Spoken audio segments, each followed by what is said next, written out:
going on, world? Good afternoon. I'm Coach Jay Battle. Welcome to Battles on Boxing. And this is the first day of our podcast. Been a trainer for 26 years now. Never throw the football, shot a basketball, no soccer, no nothing. This is my only calling. This is what I love doing. Been training, fought for 4 years, amateur. And, now I have a gym. I have a solid team. I mean, we're beside one another, and I got these coaches. I'm gonna, go ahead and let them introduce themselves. And we are -1 in the midst of his, Coach Bo Hill. I speak on behalf of him. He got held up in something, so we're gonna carry on with this initial today's podcast. All right. My name is Coach Stefan John. I'm a personal trainer and a boxing coach. I've been in the game of boxing for going on to almost half my life, almost 15 plus years. I've been in the sport of boxing, fighting amateur and also, going on elite levels. The only thing I haven't done in the sport is, do the pro thing, which I'm not mad at because I have one of the best options besides being a pro fighter is helping others. Being in the corner of fighters, amateurs, and pros is one of the best callings. I feel to myself is almost actually better than just worrying about me being a pro fighter. It's a blessing to be a coach, and I feel like I'm in the best situation right now here at Battle Zone to keep pushing these other fighters to be as great as they want to be. Amen. And I'm Coach Charles Wallace, personal trainer also. I've been training since 2009. I've been working in gyms since 2004, and I got in the I've been around the boxing game since 2010. Worked in a gym, was personal trainer in a gym that was a boxing gym, held fights, held training camps for fighters, and I integrated myself to learn as much as I could. Had an amateur fight, went interesting, but I learned a lot. But then moved from Maryland to Florida and made myself available to learn more here at Battle Zone. I've been so thankful that they welcomed me with open arms and I can give as much as I can receive in this situation. So, fellas, I think first of all, we want to give thanks and ups to our media man, which is two of our fighters' parents, the one who's in control of what is going on for initiating this podcast, LaDonnie and Mr. Johnson. And this guy's very sharp in all aspects. He's pulled me out of many holes because, we got to catch up with time sometimes. Of course. But then we got this one over here. He's very sharp also. But we're going to go into the first one called, coaches and fighters. And dealing with fighters, we understand that when you're dealing with a fighter for quite some time, and especially if it's one fighter particularly, and when they come through the doors, you should know what type of day they're having, by the mannerism, by the BL, by how they walk, how they respond when speaking to them. And, one thing I've learned growing up, fighters look for trainers. Trainers don't look for fighters. We may wait patiently for that special diamond to come through, through the doors and like that. But, we are a lot of things under one roof. We're a trainer, we're a coach, and we're sometimes a mentor. And trainer and coach are different. You hear people use the term, that's my life coach. A trainer is that one like, hey, you do this until I come back. When I come back, we'll switch up. That's pretty much somebody who gets paid for what they do. A coach is more in-depth, outside of the gym as well as inside of the gym. And keeping fighters in tune and in touch with the ingredients and y'all mixing chemistry together, that's a big deal. And you can't be afraid to tell a fighter what they don't want to hear, whether they got it or whether they don't got it.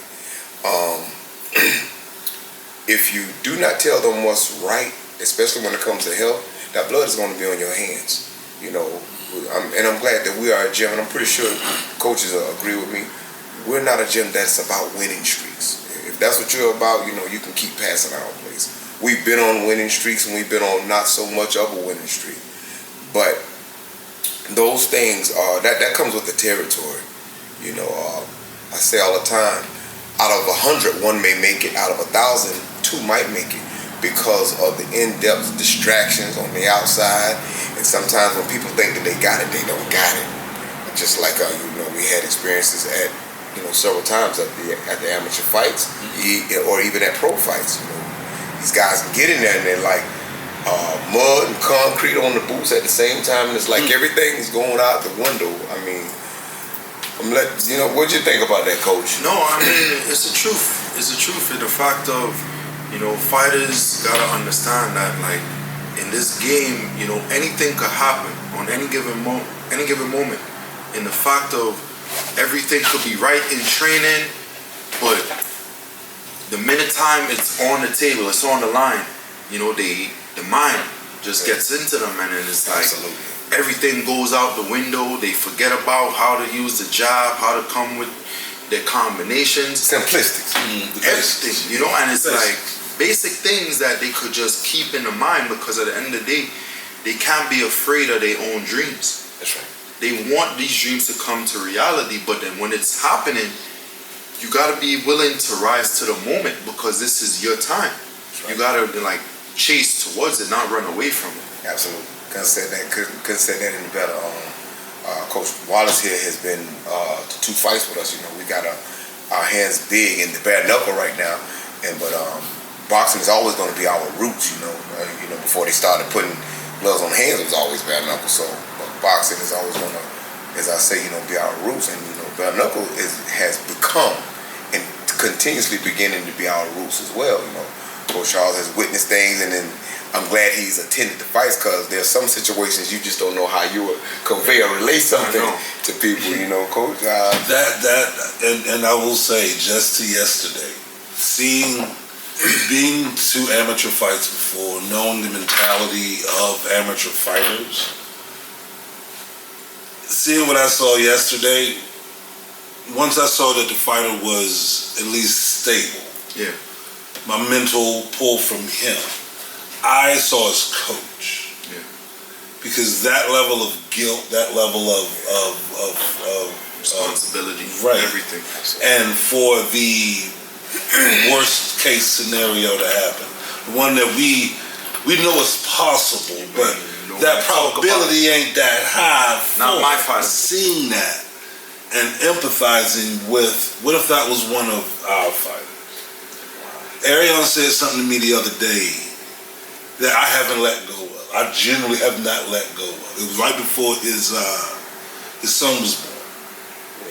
He said, because he's a year or 2 older than my daughter. Yes. So he said, you look at us like nephews. And to me, it's an association that fits, because their safety is my paramount. Yes, I want them to hurt when they're in here. Yeah, I want them to feel uncomfortable when they're in here. But I want them to be strong because of it. Not to break them down, to tear them away. It's a reason behind that. Right. So when I look at them, yes, that is like I look at my own nephews, which is, they're the closest things I got to sons, and I must protect them like it. And teaching them how to protect themselves is first, but making sure they're safe is next. And seeing that boy go down yesterday and thinking that could be any one of our fighters. Absolutely. And imagining what that coach was going through. And it was good to see that. I did see something good when they were standing outside. His team did come around him. The other coaches and the other fighters, they came because he was going through it. And they stood there, and that made me feel good to see that he has a solid team like we would have. Right, absolutely. For that worst case scenario. Within that incident, while we're on the topic, you know, because this is about coaches and trainers, they were fighting there. It was a heavier class, and all I heard was boom, boom, boom, boom, boom. I looked around and I caught him dropping, falling. Had nothing to do with the punch. It was like a push hit punch, but his head hit the canvas. And also, it could have been associated with something being wrong with him beforehand as well. Nevertheless, it was in the sport and in the art of boxing. So when we saw this, all of that other stuff goes out the window. All the winning this and all the trophies and the medals, all that goes out the window. So because it's just like us, we see one of our fighters on the ground, we know what they're capable of. Yeah. But this is a moment that comes with the territory of this type of sport. And the ref gave him consistently, and repeatedly compressions until people got in the inside, and they called the other responders. So the ambulance did come. And what we're trying to get to is that we like to prepare for war while in the time of peace. And even our fighters, although they won yesterday, you got stage fighters and you got gym fighters. A gym fighter is the one who do good in the gym. Coach, I want to go back in. Can I get back in? Coach, put me back in. Can I? You like train. Yeah. They love it. But then you have stage fighters. Those are the ones who think talent and only talent can do it because they good and they have been, hey man, you good, man. You the face of this. You need it. They love to see you. But they do good under the lights. But if that other person is in more shape than them, then they got another reality coming. Because they're good in the gym, but when you don't do too good in the gym, you really try to go off you good, your slickness. Right. That dies out because talent without discipline means nothing. Facts. You ain't got nothing. What are you going to go off for? Because once that runs out, the NFL has kind of a saying like that, hard work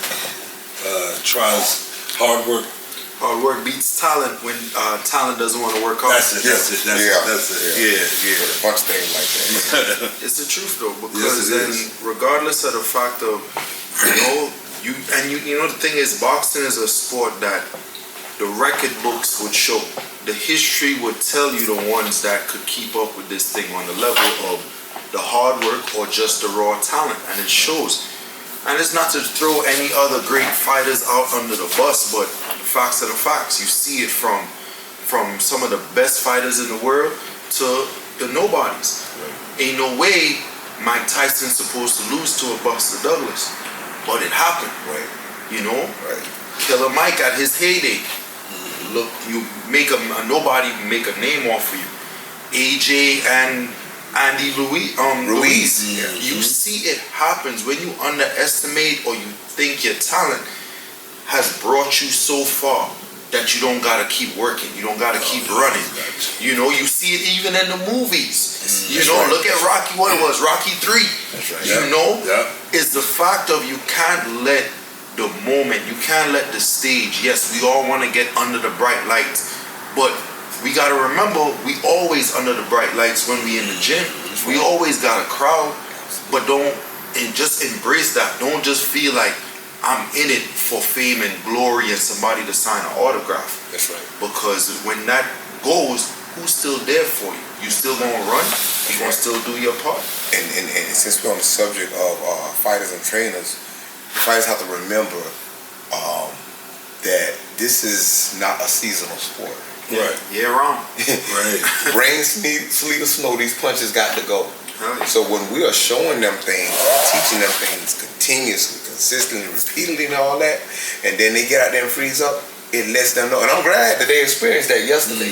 Just like you. We had fighters up north, and we had right here, further north. We were mid-north, we were in Tampa, he was in Hudson. So we had, he had 3 fighters over there, and we had 4 fighters. So they got to experience what they do in the gym and what they do under the lights. And what people don't understand, you can feel like you're in the top notch of shape, but when you get under those lights, how is it that you're in top notch shape at your gym and you're tired in the middle of the second round? Yeah. This is not complete yet. There is a big mental aspect when it comes to this combat fighting. And people think that they have arrived when they went these first fights, you know, they debut, or even if they may be 5-0, you have not arrived yet because you haven't been through the thickets and the thorns yet. A lot of guys can't even complete the little challenge we got going on. You know, little simple push-ups. You know, that's what we try to invoke on these fighters. We want people to feel you. Right. We don't want them to feel no weights. You can have a body look like an atlas. If you get hit at the right time in the body, you're going to go down. No. So when we get fighters who think they know it all, you know, I would tell them quick, if you got any better thoughts, suggestions, or ideas, I don't need to be on top of this apron then. You know, they'll trust you with working the mitts, and they like all this pop, pop, pop, the loud sound. Yeah. But then they want to tell you why I used to do it. Well, it's a purpose and reason you came here to us. Why you here? If you used to do it, it's obvious that you didn't like that way. Because if you like that way, you'll still be over there. Exactly. Or whatever you used to do in the backyard, you know. You know, a lot of times somebody go through coach. This is he's been modest. This is our strength coach. And, you know, he learned a lot of the boxing. He knows how to hold a mitt. So don't let this thing here fool you. This the sheriff, you know, when it comes to that strength and conditioning training, you know, they make us out to be the bad cops. But that's all right. We'll accept that. Of course. Because when you come out on the top-notch end, you know, you can thank the bad cop. When we deal with people on a day-to-day basis, when they come through that door, we know if they're going to make it or not. And here's what I mean by that. Let me rephrase that. Everybody comes through that door. Not only is that they're not going to be a champion, but they don't want to be champion. This ring is just a plus. That's just like, I mean, if this is what one, then that's what God got us here for. But a lot of times you don't know what type of mistake somebody about to make, or what bridge they might be ready to jump off, or what they might be about to commit that they can't come back from. Or what demon they're battling. Yes. 100%. So when we get fighters in here and they get, you know, how does it go? One thing I learned even dealing with relationships when I was in high school, generally I remember it's 3 to 4 months when colors start showing. That's when the bottom of the box of crayons start falling out. And they'll start trying to give you thought suggestions or what's better or whatever. And then you'll start seeing if you got a talkative fighter, if you got one that's receptive or who just want to learn or who just gonna sit still and listen. But when they start thinking they got it, you know, I quietly step down. And then they'll see it don't turn out the way they want it to turn out. Yeah. Because to me, it has to be communication. You know, fighters trust their coaches. And I understand we live in a time where trust is a word that we all respect, but it's like you don't want to. We've been backstabbed and thrown around so much. It's hard to trust people. But your coach is a person that's helping you achieve your dreams. Your coach is the one helping you and assisting you in when you're down, how to get back up on your own.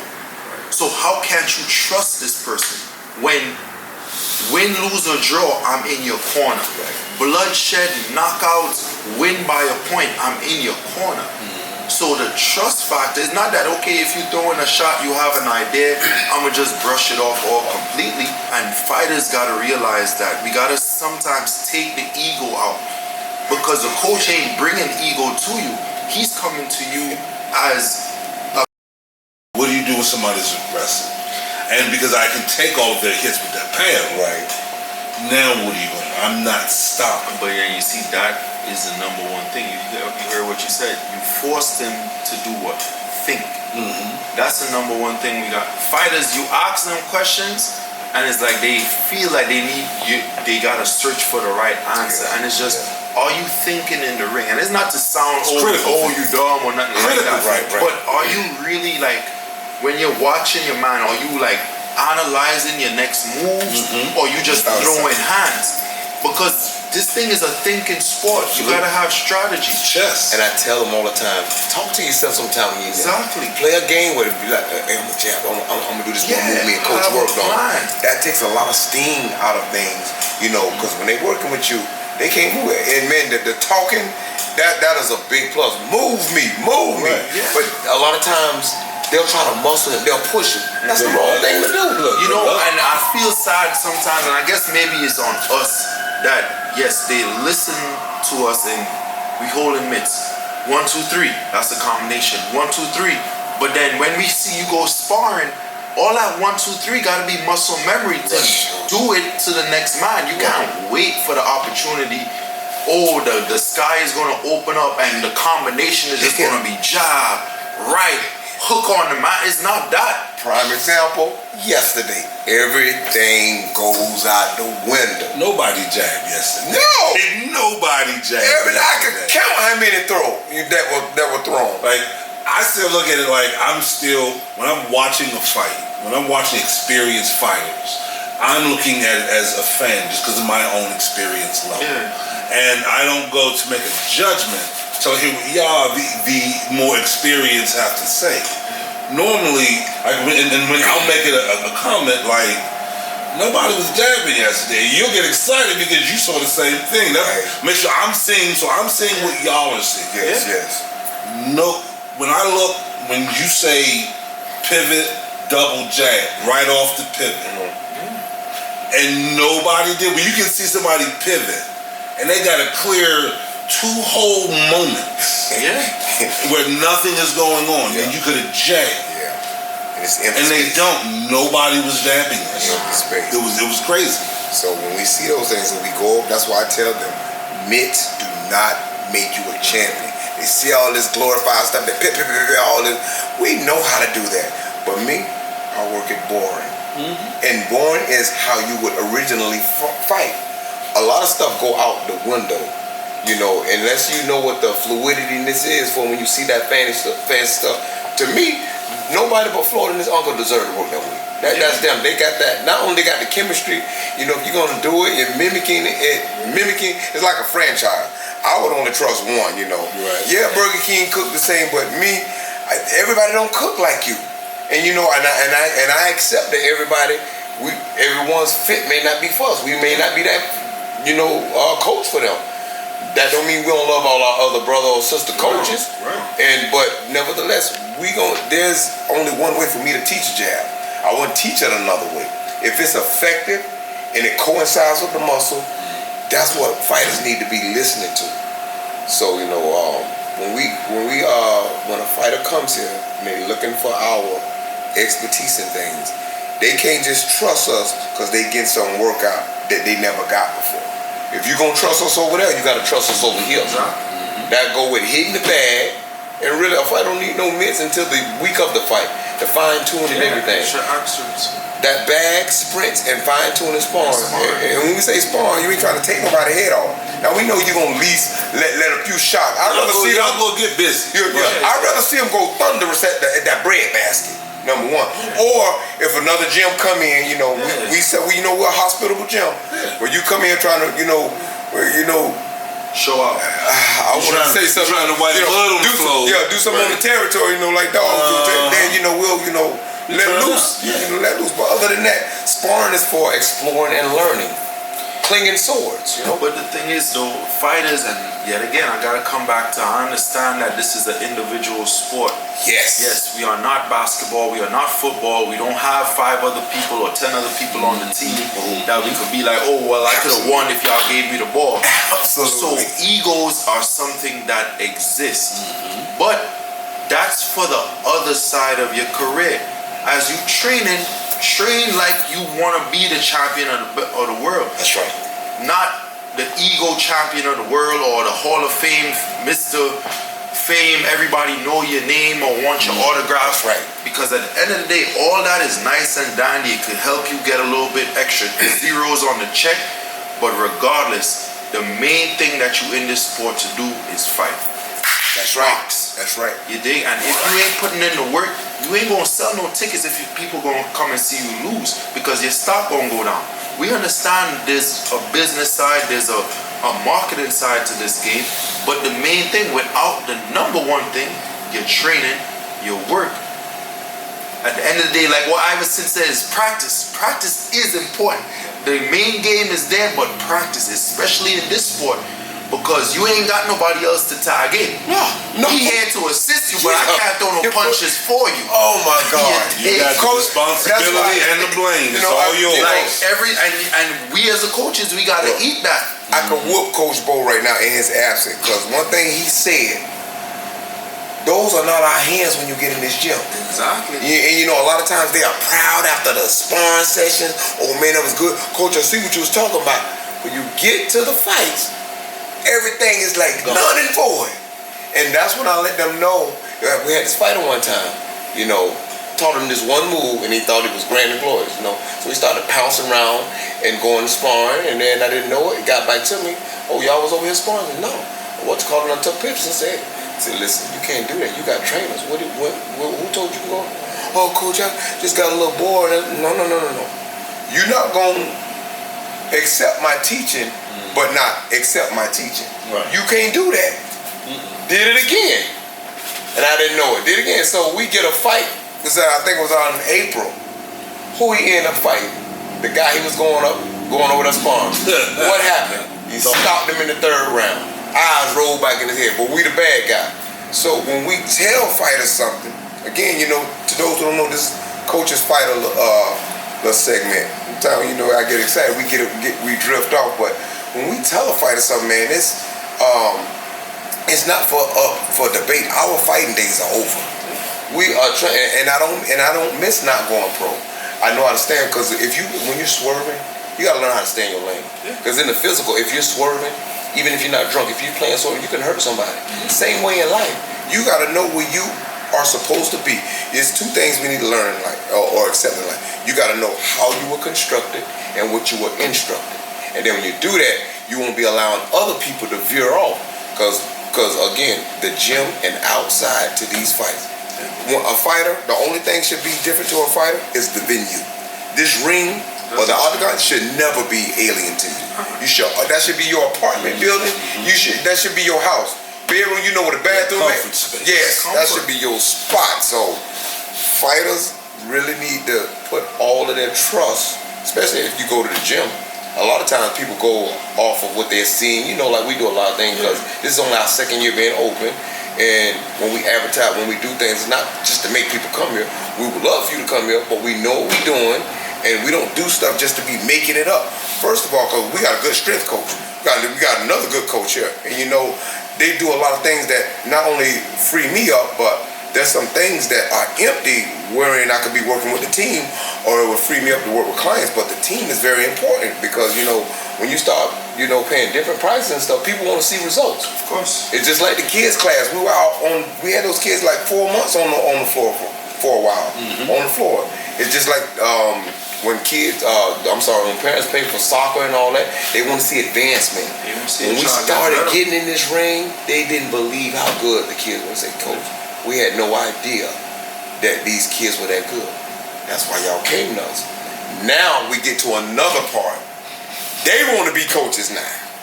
Because that's my baby. Yeah. You can't live dreams through these kids. That was fun. You can't do that. I always make this analogy. If you heard about how we cook, right?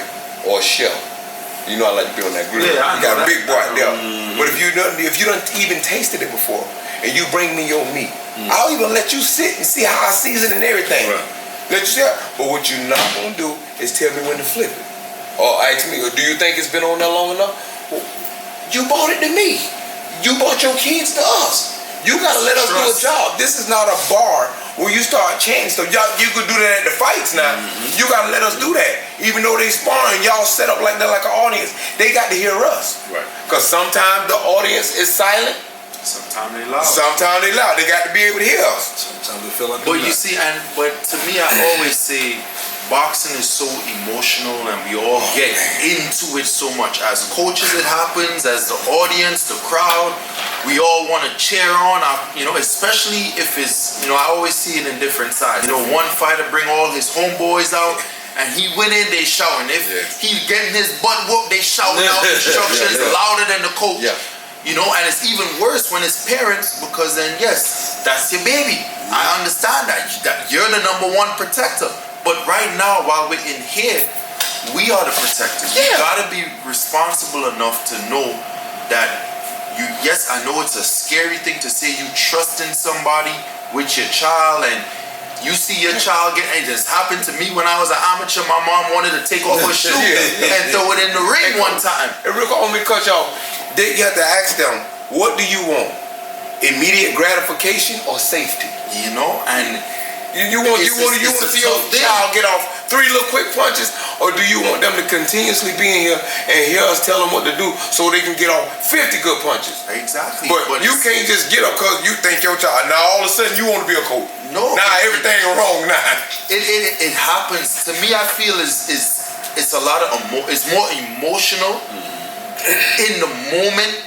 And trying to it's a learning, to me it's a learning curve. Yeah. Because boxing is not your traditional sport. No. So to know you raise your child not to get in altercations and not to get into situations, and then now you telling me my son got to punch another boy in the face, and then my son might be getting some more, he might be giving it out, and it's tough to accept or to sit back and to remove the protection, to remove the control and give it to somebody else. And if you feel that person is not controlling it enough or whatever, you still got to sit down in that seat and accept that. That's right.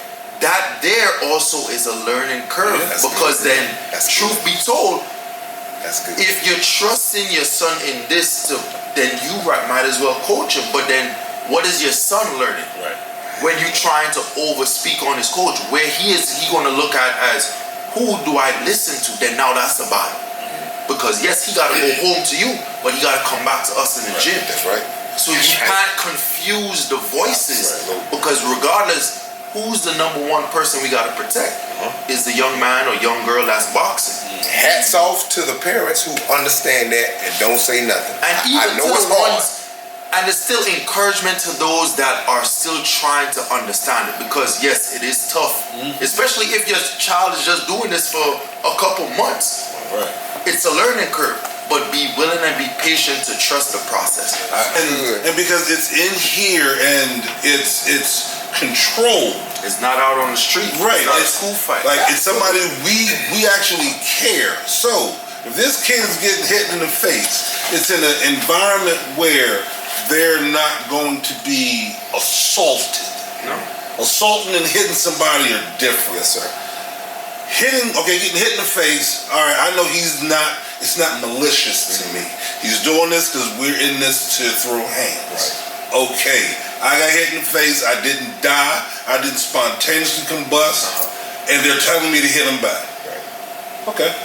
So at least learning that in the situation where it's not controlled, school fight, random at the street, random street party, anything where somebody wants to assault you, you won't freeze when you get punched in the face. That's right. So it's teaching them how to protect themselves through exposure.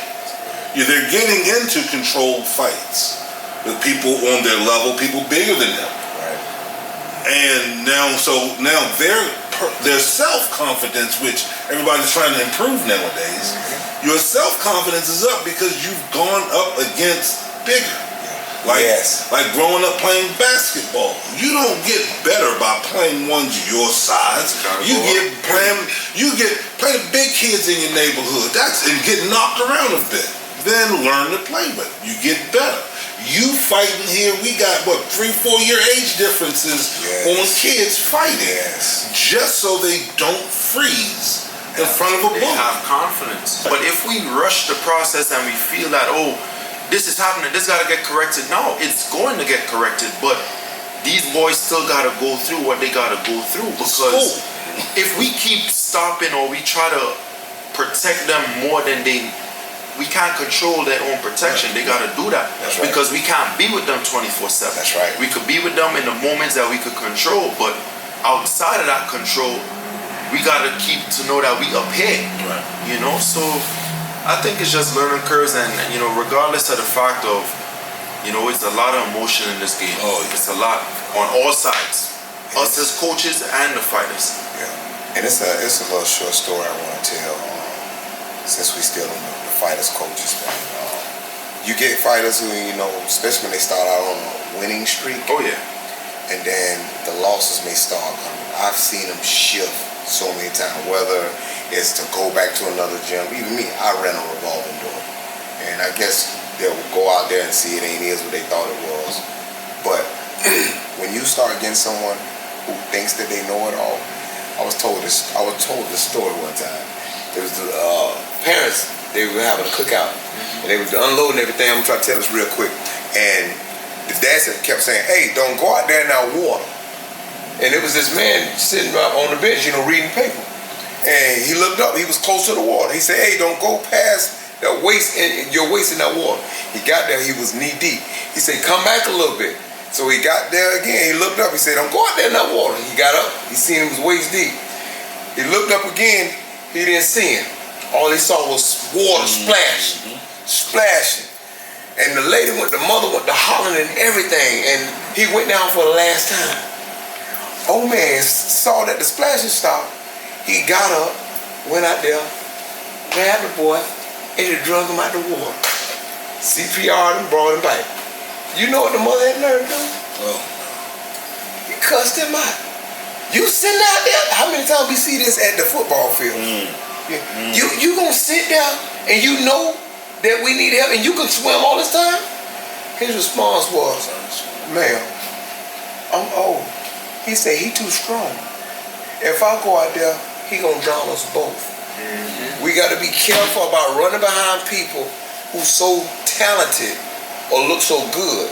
Because you will get out there and they will embarrass not just the whole team, but the coach. I've been to a fight sometimes. I wonder who's the coach and who's the fighter. Yeah. That they want to, be so mouthy or what they gonna do or what they ain't gonna do. So when they strong, you have to let them tire themselves out sometimes, man, because that ain't a good look. It's not, and to me, that's more ego. That's more ego than anything else. And the fact of nobody can't tell you nothing because then you arrive. You feel that you got your little bit of speed, you got your power, you got whatever little things that you got. That's cool. That is cool. Ain't nothing wrong with that. Everybody wants some talent and some skills. But the most important thing a coach looks for in a fighter is these right here. Could you hear? And then most importantly, could you listen? Hearing and adhering to.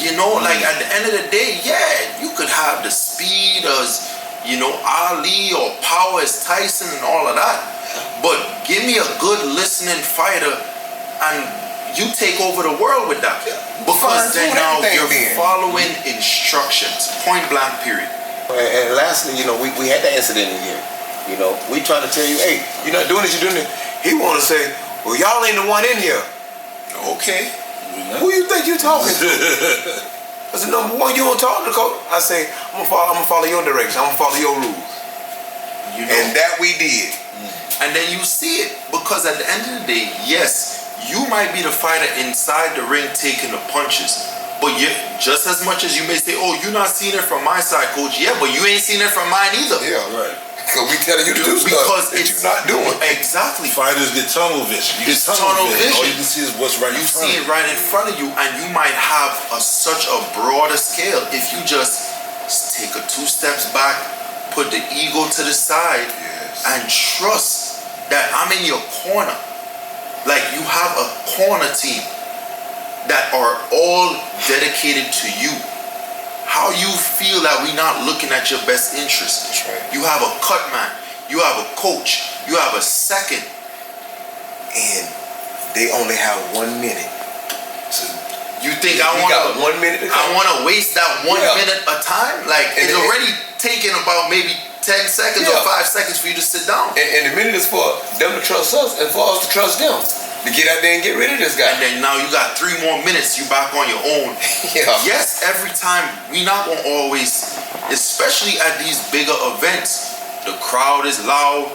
So you can't always think, oh, I'm gonna hear everything coach is saying. No. We gotta be up here. That's what all this screaming and hollering is for. It's in the gym, not out at the event. Using an analogy to what you were just saying, of speaking to, I try to speak to people in terms they can understand. Yeah. Kids are gamers now. So explain a fight or our position from a gamer's point of view. The fighter is a first person. Call of Duty, so to speak, where you can only see your hands and what limited view you can see. Yeah. Adrenaline pumps in. That view gets tighter. You can't see that much. Coach is playing from a third person point of view. We're trying to play that same controller too. We're trying to get you to do what we want you to, what we can see needs to be done. What you can't see up close. We got the bird's eye view where we can see what your environment, what the opportunities are. So that first person to third person view, if a stubborn or arrogant fighter, so to speak, has that point of view, that analogy should clear things up. Of course. You know what I mean? I totally agree because everybody has different learning styles. For some fighters, man, you messing up, man. Wake up. Yeah. They'll catch. Right. Other people, man, listen, you need to get it together.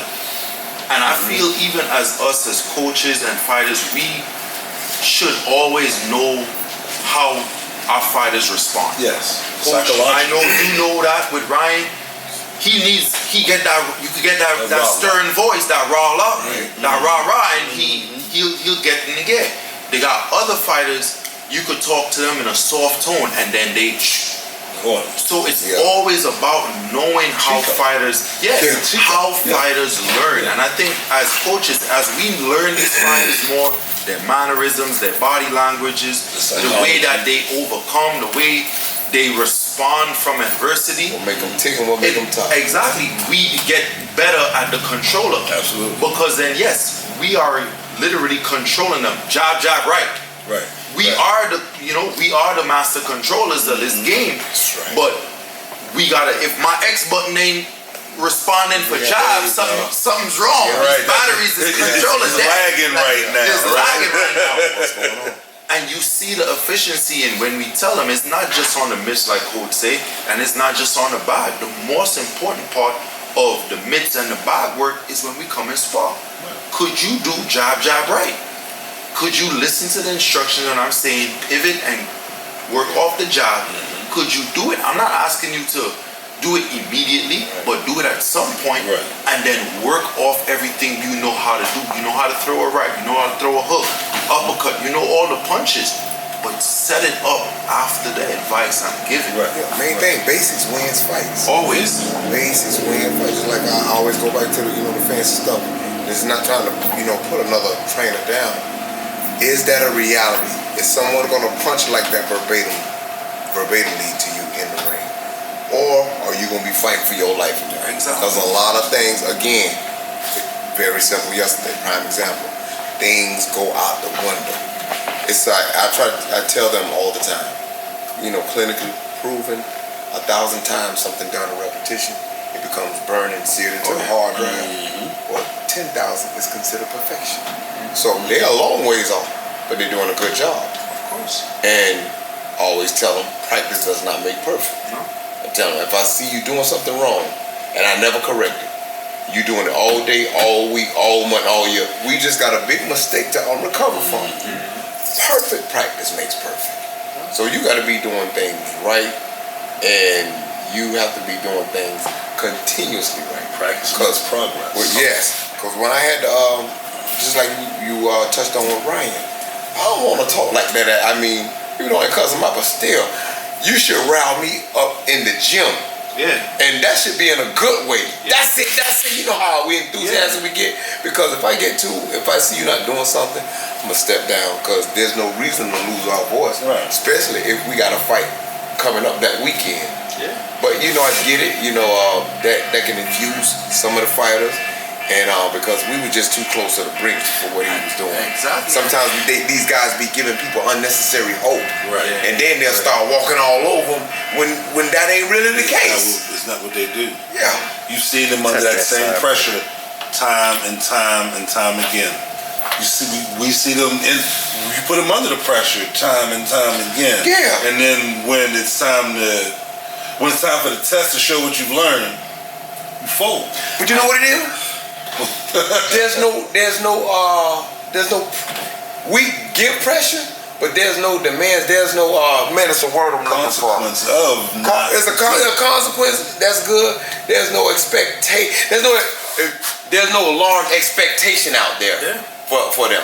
I'm sorry, in here. And that's in here. And I feel obviously the expectation out there. Maybe sometimes too we gotta put the pressure on it of you feel like yes, we in practice, we in the gym. Yeah. You know, it's nothing Nothing is on their shoulders. Nothing is on my shoulders. This- There's no real pressure. They're afraid this is not going to be done out there, and they think that if this doesn't get done, that makes them less of a person. No, it's a part of the journey. And I had a whole thing on that on one of my social media recently. It's like, what does failure mean to you? Does failure mean that the dream is over? I'm quitting. I'm not worth it. Like, I don't like failure. And Coach Charles kind of knows. We had that discussion. Like, failure is a part of the process. Failure sometimes and most of the times pushes success even more. That's like the real fuel, because Michael Jordan wouldn't be Michael Jordan if he never didn't get picked up on his high school team. You dig? Floyd and Roy Jones would not have been who they were if they didn't lose at Olympics and things like that. So certain losses or certain setbacks, failures, whatever word you want to use, L, sometimes it's necessary in life to fuel you, not for just right now. Maybe that today's setback is setting me up for comeback. Maybe a victory, not even a comeback. Maybe for the victory in the future. Absolutely. Because I might use that lesson to be like, you know what? I don't like this feeling. Right. So I'm gonna never let this happen to me again. You know, and I say, like, what does like other failures or setbacks look like in your life, and how have you responded to them? So then now when you go forward, something like that coming forward again, you be like, you know what? I have that past experience. So I'm gonna use that to push me to my success, push me to my greatness. Like, this ain't new to me. I've been here. That's, of course. That's the mentality I'm looking for them to use out there.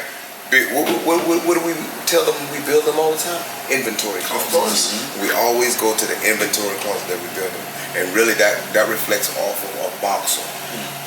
With the bare knuckle fighters, they can go up the bat belt. Yeah. They only got 5 rounds, 2 minutes. So the inventory closet is more of a boxer because they got the 10, 12 rounds. And if you got somebody who's sticking with you like that, but you are better than them, they throwing punch for punch. Okay, now it's time for you to reach for a name brand tool out of that reinforced steel inventory closet that we built. You gotta have that's just saying dig in your mental deep. Of course. But then you see, I know what coach took us through. Why am I tired? I ain't got no business being tired. And we call it deep sea diving, because you throw somebody who's low experience in swimming in deep water, they're gonna panic. Yes. First. Yes. Until they realize that they can save their own lives. Right. There you go. By just trying. Yeah. Just put forth effort. You're gonna grow. Like just in, I use this with ab exercises mostly, is where this analogy fits. Just trying to do an exercise, you're still growing the muscle. So by you trying to learn to survive, trying to learn to breathe and handle certain complications that come, well, if we put you in that deep water before and you've learned how to swim, it's deep water to you now. Yeah. but you see, sometimes they let the moment, they let the outside distractions distract them from doing what they're supposed to do. Period. Is it a disconnection of that showtime from this grind time? And that's the problem, you know. There shouldn't be a disconnect. Right. It's supposed to be the same, because we have audiences when we at the ring. Yeah. We have people rolling up. We have the environment. You got the lights above the ring already. So what? Just because you got an extra bit of heat or extra bit of a louder voice, this is inhuman to you? This is not normal? No, that should not be the case. Right. Because if you know you want to be world champion, you have to know the territory that comes with it. You can't want to have the belt and not have hungry dogs trying to chase you. Right. You can't have to want to be the champion without a target on your back. Or you ain't have the belt but you ain't chasing the next man above you. You gotta rise to the occasion and walk into your greatness. But your greatness can't be too bright for you that you shy away from it. Right. Because you might not get that next chance. Until you ready for what you want. You just touched on something. The same thing goes on in here is the same thing that goes out there. The only thing, there's some results that has to be given out there. You get results in here. I mean, you just need to more, even by their own teammates. Right. But when they get out there, I mean, different people come in here, you know, people who they gonna go fight, they don't know them. That's why I respect amateurs so much. You don't know who you're gonna fight. You come back and look at the roster, and you do that. All the time, you know if it's, you know, the same one, you run into the same guy. Yeah. Other than that, when they get out there, you hear the same amount of noise. It's just bigger arena, and there's results. They are afraid of the results. I don't know why they don't feel like you're afraid of losing. Yeah, I don't know why they don't. That's what makes them more susceptible. Assimilate that to this in here, because you performing, so you can take it out there. I always tell them, look, take this ring on your back to the venue. Y'all got to. I always say, I mean, I've heard, you know, playing like you're scared to lose. You're gonna lose, because if you play like you ain't got nothing to lose, you are infinitely more dangerous. Yeah, exactly. Because nothing's off the table. Because then you see, the winning can't be the only thing. Yes, some people be like, oh, you can't talk about it. No, man. You talk all scenarios, because you can't just be prepared, oh, I'm going to win. Oh, what if I lose? What if I get knocked down? Cross every T, dot every I. Think of every scenario. When I used to fight, I used to think of every scenario to put myself in. What if I get knocked down in the first round? How do I come back? The will to figure out situations. If I get cut, if I get headbutted, if the dude hitting me low, how do I rise to the occasion and overcome? Mentally put myself in a space that no matter whatever I see, I'm comfortable with it and the outcome, because I know I'm coming back.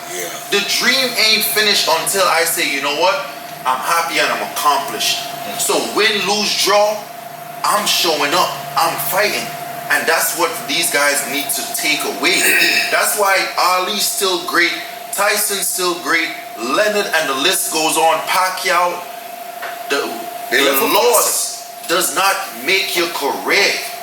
It's your career that makes your career. Right. They left all of those guys you just named, fighters you just named, they left a fossil. Exactly. Just like when Pacquiao, to piggyback on that, when he got knocked out by Marquez. He came back and dropped another young fighter. Exactly.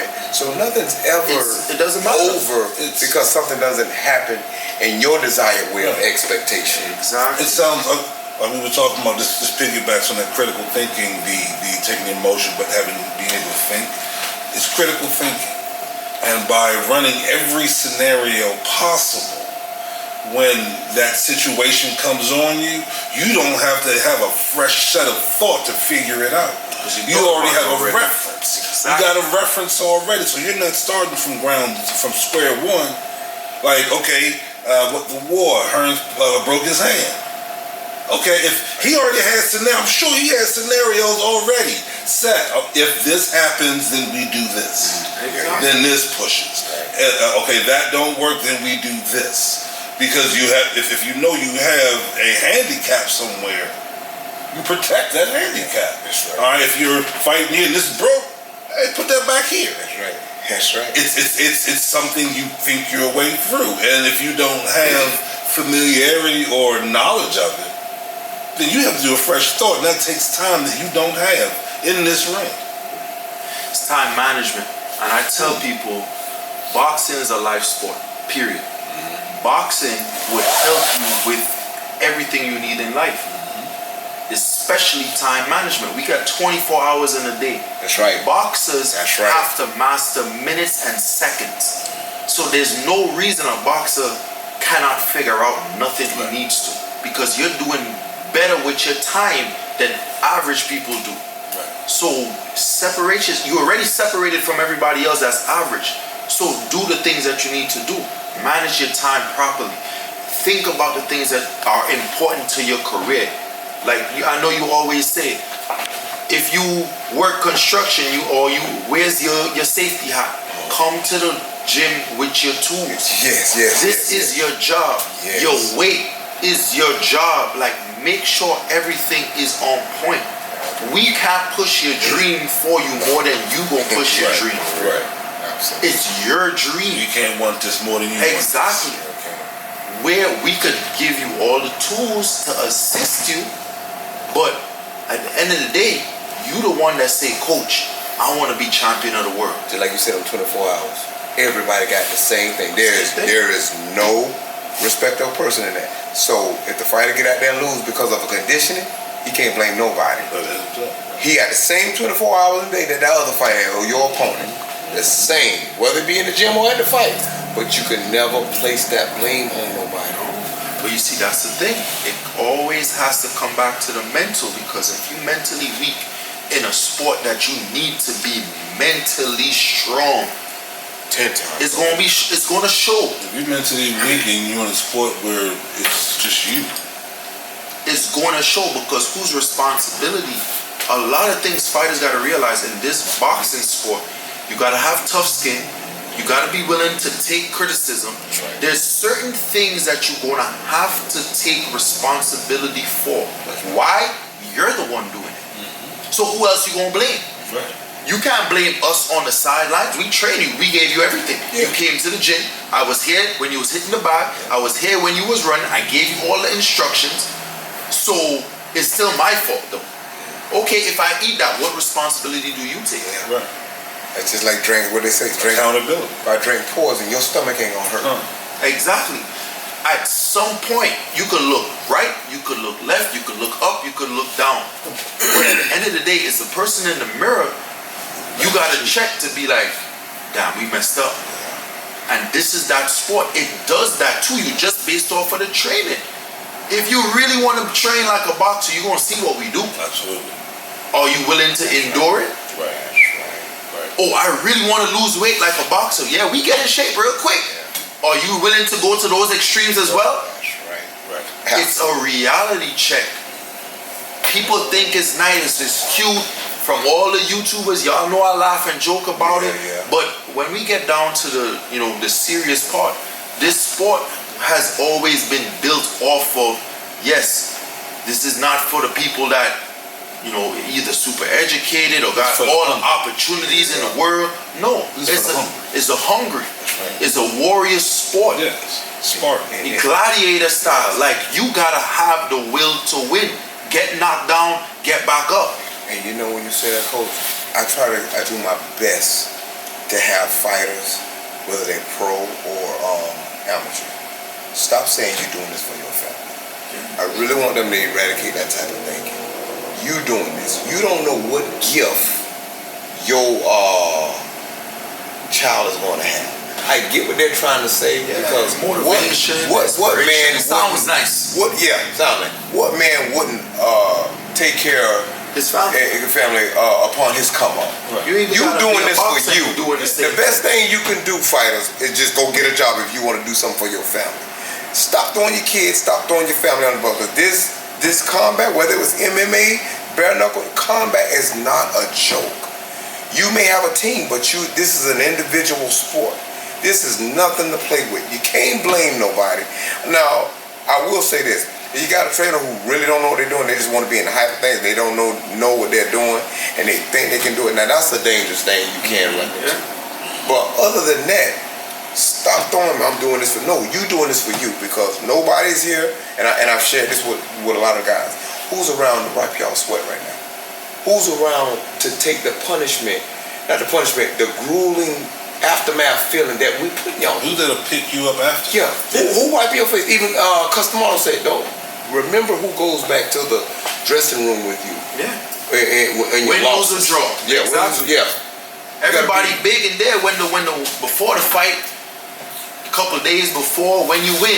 Right. But who's around when you lose? That's right. And I follow that through telling them, so when y'all get this championship status and everything, and the media's here, we got the right to let in who we want to let in. They weren't here then. Why is it okay, even if it is family? Well, we know they're working. My point is, you gotta understand, when you are going through these grueling sessions and these triumph of times, through the grind and what we call grit and any type of other thing that just means go-getterism, where is everybody at? This is an individual sport.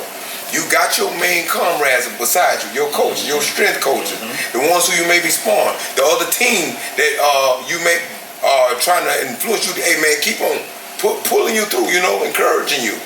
The main ones are here. The team is only as strong as its weakest link. That's right. And if that weakest link has had to learn to stay on its own, that link is strong. You put that link back in the team, that's one area you don't have to worry about faulting when everything around it starts falling apart. So my thing for my daughter, and she's a girl, my thing on the best way to protect a girl is to teach her how to protect herself.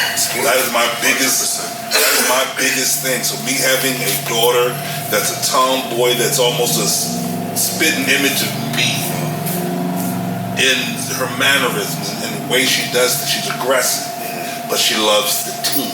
Right. It would crush her spirit to let the team down. Even if it had nothing to do with it, she couldn't make a game or something like that, it would crush her spirit. Not that she couldn't be there, but she'd let the team down. That's the type of loyalty we have here, but you took that type of mentality, stuck it by itself in a box and made them survive. That iron just got tougher. Pull that back into the link. That whole team is tougher. Because the effect. And they know how to fight by themselves. There's only a benefit to have your team there with you. That's right. That's right. But Coach, just to segue, if you don't mind me asking, from your own, and Coach Charles, and I want to hear it from you as well, what would y'all say if y'all had to give a list of top 5? You can put it in an order, don't gotta put it in an order. Current fighters and all-time fighters, in your personal opinion, in your years. I think that's a good one that people like to hear. People like to know. We always talk these top 5 things, but if you had to put some for the younger guys now and all-time, old school and new school, if you want to throw it in there, that's good. What would you say? I know I like the question. I know the director said up to date, but if I may have to go back, I remember Meldrick Taylor. Man, I love Meldrick Taylor. But today I'm gonna say number 1 is Spence to me. Okay. I'll show him and tell you why. Then I'm gonna say Crawford. Then I'm gonna say Inoue. Woo. Japanese boy. Japanese monster. Yes, sir. Boy, no problem. That's the first thing. I love Tank. Yeah. And then and this is not forgetting the guys, because you got some up and comers who like to try and prove their point. And, we're not trying to leave them out, but it just is what it is. These guys who are choosing, that's right. These guys are choosing to be undefeated, no matter who they are picking out for them. Even though they were in trouble a few times, they pulled it off. Anytime, to me, you hear, and this is not opinionated, this is what it is. You hear a fight talking about they want a tune-up fight. That is to beat someone lesser who you know that you can beat in front of auntie and uncle or whoever, you knock this guy in the 3rd round and you falling all down on your knees thanking God. You were supposed to do that. Yeah. Spence said, I don't want no tune-up fight. Your tune-up fight is go spar Canelo, go spar Ryan, go spar Tank, go spar Crawford, go spar someone that's your tune-up fight. So this guy, what did he do? Danny Garcia.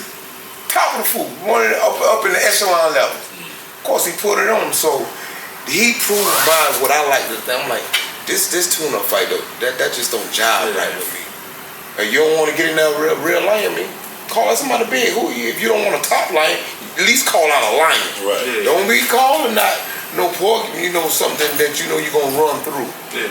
Don't call out prey. Yeah, don't call out prey. Yeah, get a predator. That's right. Get long dreads. There you go. Get something that's going on. Will you please let me trade out Virgil Ortiz for Frank Martin? Yeah, you can do that. Frank Martin. Frank Glass. You heard Frank and Tank about to go down. That would be a nice one. Man, I've been loving Frank, man. It's because, just like B-Hop didn't start till he was 23. Start late. He was locked down. Frank, 18. And walking the dog on people, man. And for me, all-time fighters, like I know people might think, how I talk and how I vibe at times is, yes, Ali had a lot to play with my game. But my overall favorite fighter, and who honestly, I tried to copy his style a lot from, is Evander Holyfield. Holyfield, good one too. I'm sorry.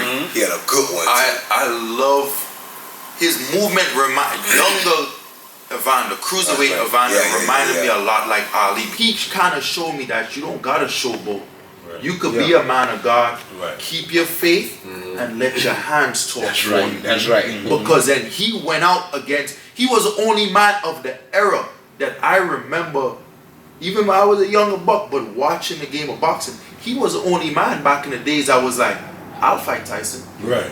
Yeah. A lot of people He don't ain't even care. know that. He ain't He was care. supposed Yeah. to be next up after Buster Douglas. He was at that Yeah, Buster did Douglas hear fight this, yeah. ringside. He was supposed to be the one, you know, but he got him later on. But and then Mike always said it like, you know, Tyson, Holyfield was better than him. Yeah. The will to win, you know, like they got a lot of great things, a lot of great fighters. Where you know everybody, he has his opinion, but to me, like all time, I like Holyfield, man. That's my guy. My personal. I had an era when I really liked him. He had this massive one too. Yeah. And he used to hop with it. Quick shots. Quick, pop, pop. He was one Man. person that I know would. He mastered that triple hook. Yeah. Oh showed yeah, me yeah, how to yeah, do yeah, that yeah. triple hook so Yes, yes, yes. You know, so All right. man, this first episode Gentlemen, That was. felt pretty good. Of course, appreciate man. y'all, man. Of course. Y'all the Yes, best. sir. I feel Yes, safe sir. around- Yes, sir. I feel safe around y'all. I guess that will conclude. We're gonna call it Off the Canvas. Hey, man. Battle Zone. That's gonna conclude first podcast. Battle Zone Boxing Gym. Love y'all. Love one another. We get back at you.